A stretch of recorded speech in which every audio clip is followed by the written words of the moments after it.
প্রচুর প্রচুর।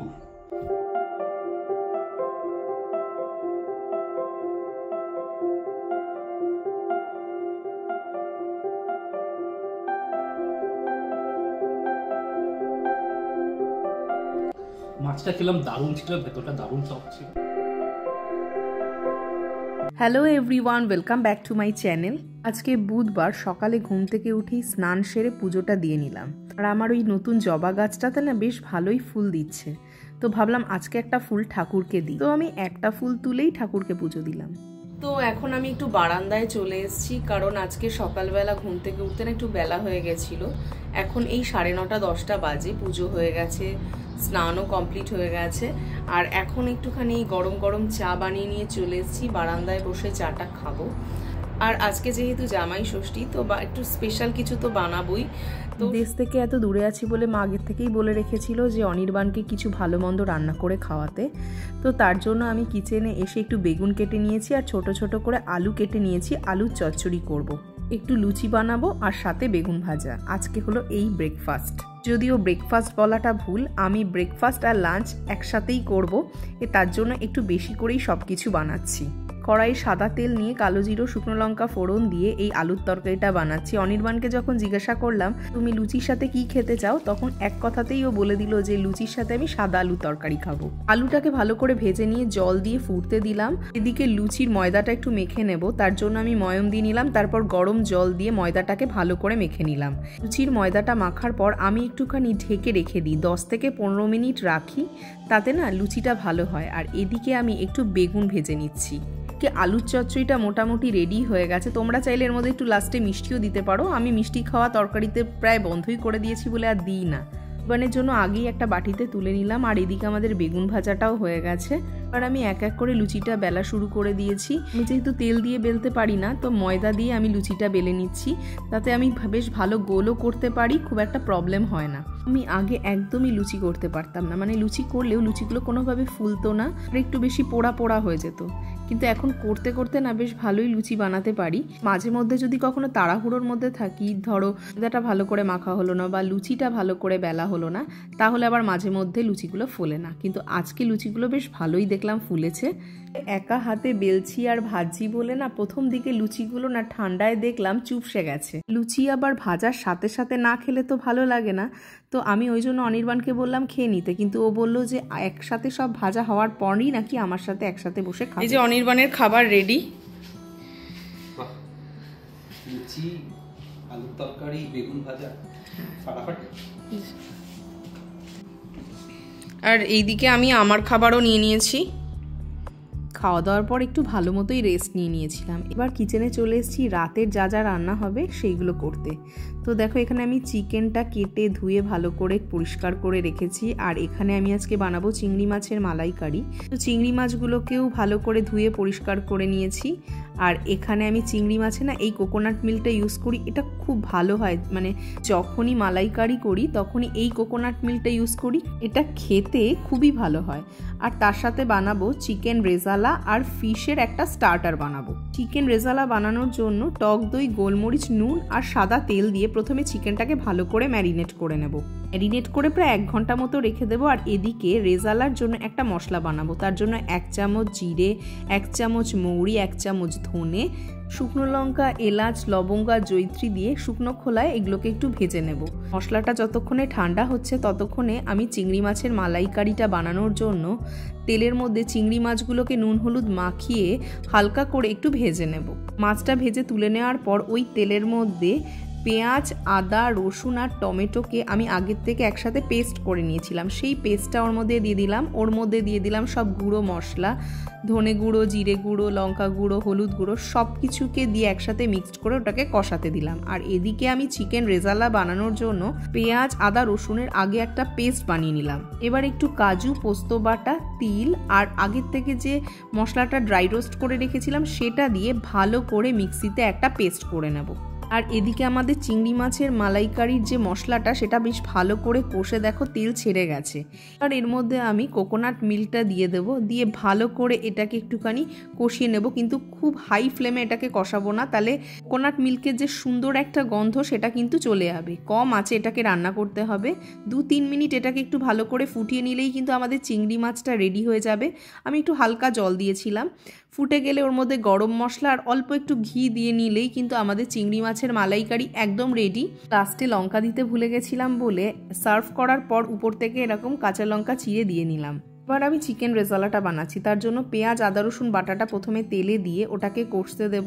যতক্ষণ পেঁয়াজটা কষছে ততক্ষণে আমি সমস্ত বাসন টাসনগুলোকে একটু ধুয়ে নিই। এদিকে দেখো আমাদের পেঁয়াজটা বেশ ভালো মতোই ভাজা হয়ে গেছে। এবার আমি ওই যে পোস্ত আর কাজুর যে পেস্টটা বানিয়ে রেখেছিলাম মশলা দিয়ে, এইটা দিয়ে হালকা নাড়াচাড়া করে চিকেনটা এর মধ্যে দিয়ে এটাকে ঢাকা দিয়ে কষতে দেব। চিকেনটায় বেশি কিছু করতে হবে না, ঢাকা দিয়ে অল্প আঁচে এটাকে রান্না করতে হবে। আর এদিকে আমি বাসন মাজা, গ্যাস পরিষ্কার করা এগুলো সব করে নিলাম। প্রায় 20-25 মিনিট পর দেখো আমাদের চিকেনটা একদম রেডি হয়ে গেছে। মাঝে আমি একটু দেখছিলাম যে তলা লেগে যাচ্ছে কিনা। আর দেখো কালারটাও কি সুন্দর এসছে, দই দিয়েছি না তার জন্য এত সুন্দর কালারটা এসছে। ওর থেকে একটু ধনেপাতা আর কাঁচা লঙ্কা ছড়িয়ে দিলাম। আর এদিকে আমি আজকে বানাবো ফিশ ফ্রাই। তার জন্য আমি বাসা মাছের ফিলেগুলোকে একদম ছোট্ট ছোট্ট করে কেটে আদা রসুন ধনেপাতা আর কাঁচা লঙ্কা বেটে ওটাকে ম্যারিনেট করে রেখেছিলাম। আর ডিম আর ব্রেড ক্রামসে কোট করে সব ফিশ ফ্রাইগুলোকে এরমভাবে রেডি করে রেখে দেবো। এই চিংড়ি মাছের মালাইকারি আর এই চিকেন রেজালাটা দিয়ে খাওয়ার জন্য আমি একটুখানি জিরা রাইস বানিয়ে নিলাম। এই চিকেন রেজালা বা এই চিংড়ি মাছের মালাইকারি দুটো দিয়েই কিন্তু এই জিরা রাইসটা খেতে দারুণ লাগবে। আর এদিকে আমাদের মোটামুটি রান্নাবান্না কমপ্লিট। এখানে জিরা রাইসও হয়ে গেছে, তার সাথে খাওয়ার জন্য মাছ মাংস দুটোই রেডি। আমরা এখন একটু বিকালবেলা বেরিয়েছি, আমরা যাচ্ছি স্কয়ার ওয়ান মল। অ্যাকচুয়ালি অনির্বাণের জন্য একটা ছোট্ট গিফট কিনবো, তো ভাবলাম এখন গিয়ে কিনে আনি। আজকে একটু ঠান্ডা ঠান্ডা আছে, একটু ঠান্ডা আছে আজকে একটুখানি। হ্যাঁ একটুখানি ঠান্ডা হাওয়া দিচ্ছে, কিন্তু এই মোটাটা পরেছি তাও একটুখানি এরকম ছ্যাক ছ্যাক করছে ঠান্ডা।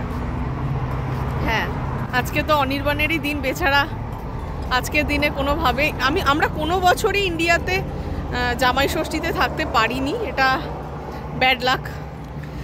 তো ঠিক আছে, যেটা হয়নি হয়নি, যেটা আছে মানে সেটাকে ভালো করে পুষিয়ে দেয়, খাইয়ে দাইয়ে রান্না বান্না করে। যত বছর বিয়ে হয়েছে 1-2 বছর মতো বাদ গেছে, বাকি প্রতি বছরই মোটামুটি ওকে জামাই ষষ্ঠীর খাওয়ানো হয়ে গেছে। আর এখন আমরা স্কয়ার ওয়ান মলে ঢুকে গেছি। আমরা প্রথমেই যাব ওল্ড নেভিতে, কারণ ওল্ড নেভির জামা অনির্বাণ আগাগোড়াই খুব পছন্দ করে।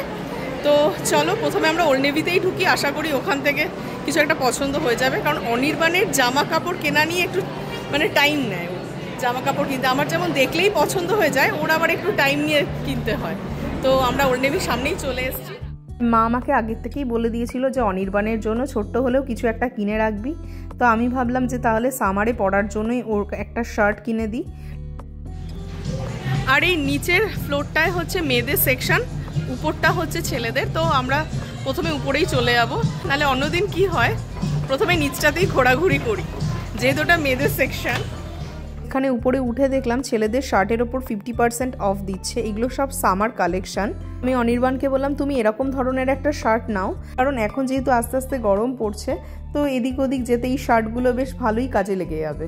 এখানে না মার্চ এপ্রিল মাস থেকেই সামারের সব জামা কাপড় দোকানে উঠে যায়। তখনই যদি সব সামারের জামা কাপড় তুলে রাখা যায় সবচেয়ে ভালো হয়। এখন এইগুলোর ওপর ডিসকাউন্ট, কারণ এইগুলো সব পুরনো কালেকশন তাই। তো তার মধ্যে আমার এই শার্টটা খুব পছন্দ হয়েছে, এটা বিচে পরে যাওয়ার জন্য একদম পারফেক্ট। আমি অনির্বাণকে বললাম তোমার এই ধরনের শার্ট নেই, তো এরকম একটা শার্ট নাও, আর তার সাথে একটা এর সাথে ম্যাচ করে একটা হাফ প্যান্ট নাও। তাহলে কোনটা নিলে? এই যে এটার সাথে এই প্যান্টটা, তাই তো?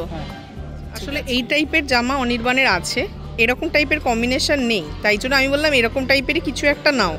তো এটাই নিচ্ছে। আর তো হচ্ছে সব ছেলেদের ক্যাজুয়াল শার্ট। এখন যেহেতু সামার পড়ে গেছে, দেখো এগুলো সব সামারের কালেকশন।